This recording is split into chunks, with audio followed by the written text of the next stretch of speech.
ஒவ்வொரு முறையும் முதலமைச்சர் அவர்கள் தலைமைச் செயலகத்தில் கூட்டம் கூட்டுறார். போதைப்பொருள் தடுக்கப்படும், கள்ளச்சாராயம் ஒழிக்கப்படும் என்று அந்த கூட்டத்திலே உயர் அதிகாரிகள், உயர் காவல்துறை அதிகாரிகளை வைத்து செய்தி வெளியிடுகிறார். ஆனால் அவர் செய்தி வெளியிடுவதோடு அதோடு நின்று போய்விடுகிறது.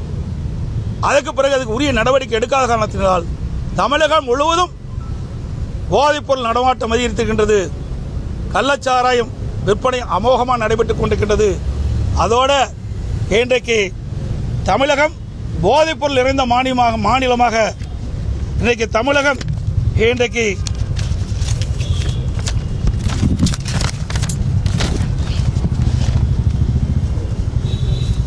தமிழக போதைப்பொருள் கேந்திரமாக இன்றைக்கு விளங்கிக் கொண்டிருக்கின்றது. இந்த சம்பவம் நடந்த பிறகு கடந்த 3 நாட்களில் 876 கள்ளச்சாராய கைது செஞ்சிருக்கிறாங்க. 861 வழக்குகள் பதிவு செய்யப்பட்டிருக்கின்றன. எங்களுக்கு கிடைத்த தகவலின்படி கள்ளச்சாராய ஊழல்கள் 6000 லிட்டர் அளிக்கப்பட்டிருக்கின்றது. கள்ளச்சாராயம் கண்டுபிடிக்கப்பட்டிருக்கின்றது.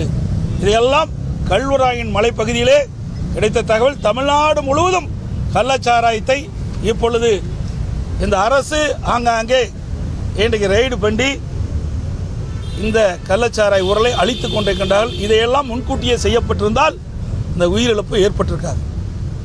அது மட்டுமல்ல, இன்றைக்கு கல்வராயன் மலையிலே கள்ளச்சாராயம் காய்ச்சல் என்று சொன்னால் வனத்துறைக்கு தெரியாமல் காய்ச்ச முடியாது. அந்த வனத்துறை அதிகாரிகள் அவர்களுக்கு உடந்தையாக இருந்திருக்கிறார்கள். அவர்களையும் விசாரிக்கப்பட வேண்டும், விசாரணைக்கு உட்படுத்த வேண்டும். இன்றைக்கு காவல்துறையை சேர்ந்த காவலர்கள் எங்கே கள்ளச்சாராயம் காய்ச்சப்படுகிறதோ மலைக்கு சென்று அந்த கள்ளச்சாராய உரலை அளிக்கின்றார்கள். அப்படி இருக்கின்ற பொழுது அங்கே வனத்துறையாக இருக்கின்ற அதிகாரிகளுக்கு முழுமையாக தெரிந்துதான் இந்த கள்ளச்சாராயம் தொடர்ந்து காய்ச்சி விற்பனை செய்யப்படுகிறது. இது அரசுக்கு முழுமையாக தெரிந்திருக்கும். உளவுத்துறைக்கு ஏன் தெரியவில்லை என்றுதான் சந்தேகம். உளவுத்துறை தோல்வியடைந்து விட்டதா? நிர்வாக திறமையற்ற அரசாங்கம், பொம்மை முதலமைச்சர் தமிழகத்தை ஆண்டு கொண்டிருக்கின்ற காரணத்தினாலே, உளவுத்துறையின் மூலமாக சரியான தகவல் கிடைக்கப்படாத காரணத்தினாலே இன்றைக்கு இதுவரை சுமார் 60 உயிர்களை நாம் இழந்திருக்கின்றோம். 157 பேர் சிகிச்சை பெற்றவர்கள், இன்னும் பல பேர் அபாய கட்டத்தை தாண்டவில்லை. இதுக்கு முழு பொறுப்பு திராவிட முன்னேற்ற கழகத்தினுடைய தலைவர் இன்றைய முதலமைச்சர் திரு ஸ்டாலின் அவர்கள் தான் பொறுப்பேற்று தார்மீக நிதியாக ராஜினாமா செய்ய வேண்டும். இந்த விசாரணை உண்மையாக நேர்மையாக நீதி நிலைநாட்டப்பட வேண்டும் என்றால் சிபிஐ விசாரிக்கப்பட வேண்டும். அதைத்தான் ஆளுநரை சந்தித்து முழுமையாக என்னென்ன தமிழகத்தில் நடந்தது என்ற விவரத்தை எல்லாம் சுட்டிக்காட்டி நாங்கள் மனுவாக அளித்திருக்கிறோம். சிபிஐ விசாரணை கடந்த காலங்களில் என்ன அவுட்கம் கொண்டு வந்திருக்கு?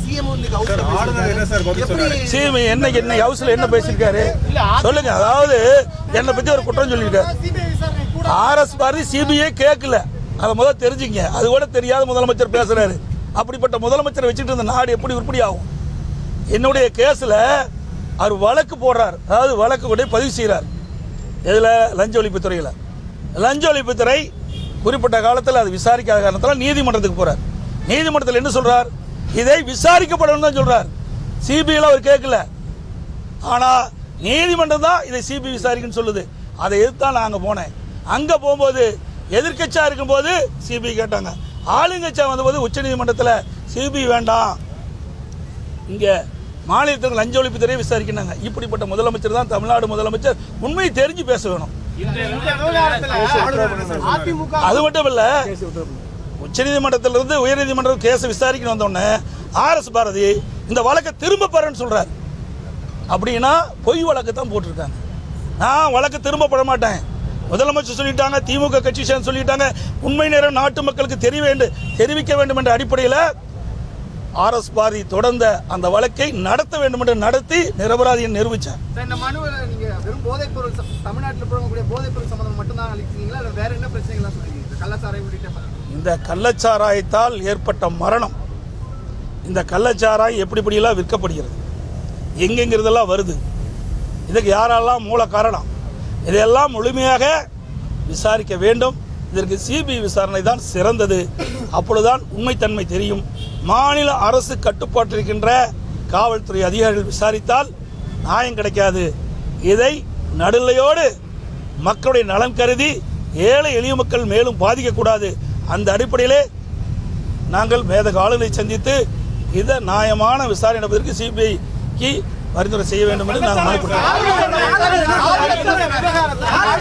ஆளுநர் நீங்கள் கொடுக்கிற மனுவை படித்து பார்த்து இதில் என்னென்ன இருக்கின்றது என்பதை எல்லாம் ஆய்வு செய்து உரிய நடவடிக்கை எடுப்பதாக தெரிவித்திருக்கிறார். செய்திகளை உடனுக்குடனும் துல்லியமாகவும் தெரிந்து கொள்ள சப்ஸ்கிரைப் பண்ணுங்க.